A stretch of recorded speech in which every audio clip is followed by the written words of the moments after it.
cooking chicken rice with 15 katao. Ayan. Ayan, 7 kilos of chicken.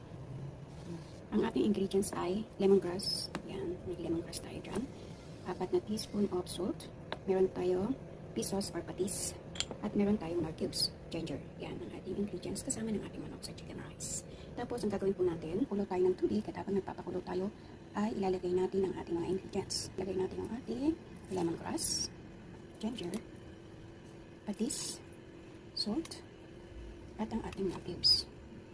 Hintayin natin siyang kumulo at pag nakakulo na siya, bago natin ilalagay yung ating manok. I'm not sure at magpipit yan doon sa aking kaserola. But it's okay. After natin ilalagay natin yan doon dahil po ay para kailangan ko kasi ng chicken stock. Dahil yun ang isasabaw natin sa ating sinaing kaya tinawag na chicken rice. Kaya malasa na siya, templado na kasi yung ating rice. Yan. And now is boiling ang ating tubig. Lagay natin ang ating chicken. Yan. Sana wag umapaw. Diyos ko. Ito lang ang pinakamalaking kaserola meron kami. Kaya sana lang wag umapaw. Ito natin na ilagay yung ating 7 kilos na chicken. Ayan, apaw na. Tira na. So, I think that one is half kilo. Ayan.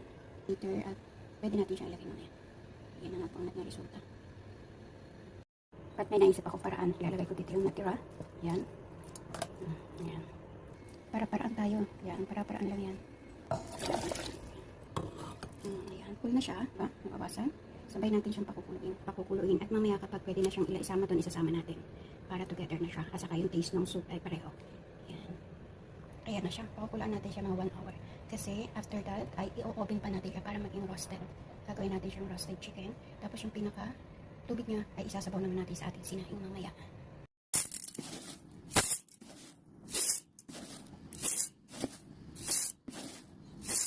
Six cup of rice. We check. I don't know the pinap. Ayan. Bahala na to. Lagyan natin ng salt. Ang ating rice. Yan ay 4 spoon. 10 teaspoon of salt. Lagyan natin ng konting patis. Lagyan natin ng sesame oil. Tansya-tansya lang po natin ito. No? At na-mix na po natin siya ng ayos. Ayan. Leave lang natin siya ng 1 to 2 hours. Ayan. Pagkita natin siya. Ayan. Bago natin lagyan ng tubig natin magkakain dyan sa sabaw ng ating